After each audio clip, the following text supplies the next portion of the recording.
పడిన ప్రభావంతో ఉమ్మడి ప్రకాశం జిల్లాలో జోరుగా వానలు కురుస్తున్నాయి. 4 రోజులు పడిన వానలకు జిల్లా అతలాకుతలమైంది. కొన్ని ప్రాంతాల్లో చెరువులకు గండ్లు పడితే మరికొన్ని ఏరియాల్లో వాగులు ఉప్పొంగి ప్రవహిస్తున్నాయి. చేతికందిన పంట దెబ్బతినడంతో అన్నదాతలు లబోదిబ్బమంటున్నారు. చీరాలలో మగ్గాల్లో నీరు చేరడంతో నేతన్నలు ఆందోళన చెందుతున్నారు.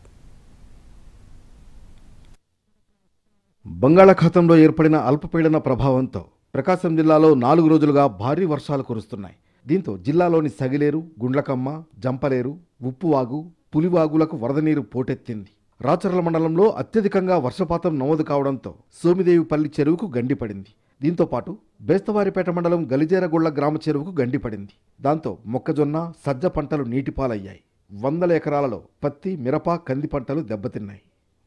బేస్తవారిపేట మండలంలోని ఉప్పువాగు, కంభం మండలంలోని గుండ్లకమ్మ వాగు ఉధృతంగా ప్రవహిస్తున్నాయి.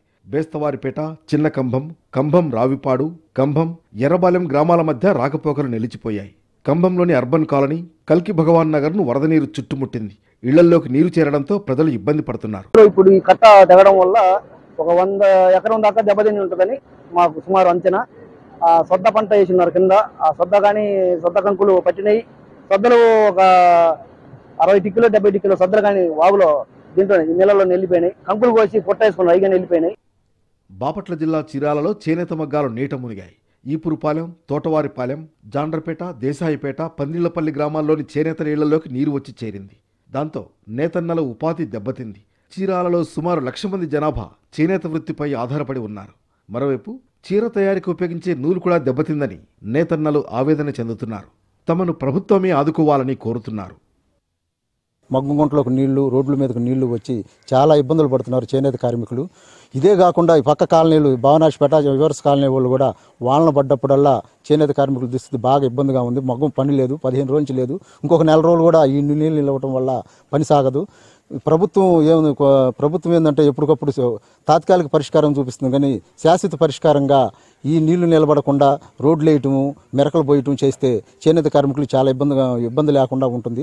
తోడవరపాలెం చంద్రమౌళి కాలనీ కానీ చిరాల ప్రాంతంలో ఉన్న చేనేత కార్మికులు అందరూ కూడా చాలా ఇబ్బందులు పడుతున్నారు. ఇక్కడైతే లోతెత్తు ప్రాంతం అవడం వల్ల గుంటలో నీళ్ళు వచ్చి చాలా ఇబ్బందులు పడుతున్నారు. వాళ్ళని కూడా అందరిని ఆదుకోవాలని చెప్పి ప్రభుత్వానికి మేము చెప్పుకుంటున్నాము. మార్కాపురం మండలంలో కురిసిన వర్షాలకు రైతులకు అపార నష్టం కలిగింది. పత్తి, కంది పంటలు దెబ్బతిన్నాయి. చీమకుర్తి ప్రాంతంలో వాగుల ఉధృతికి ఒకరు గల్లంతయ్యారు. మొత్తానికి అకాల వర్షాలతో జనజీవనం అస్తవ్యస్తంగా మారడమే కాకుండా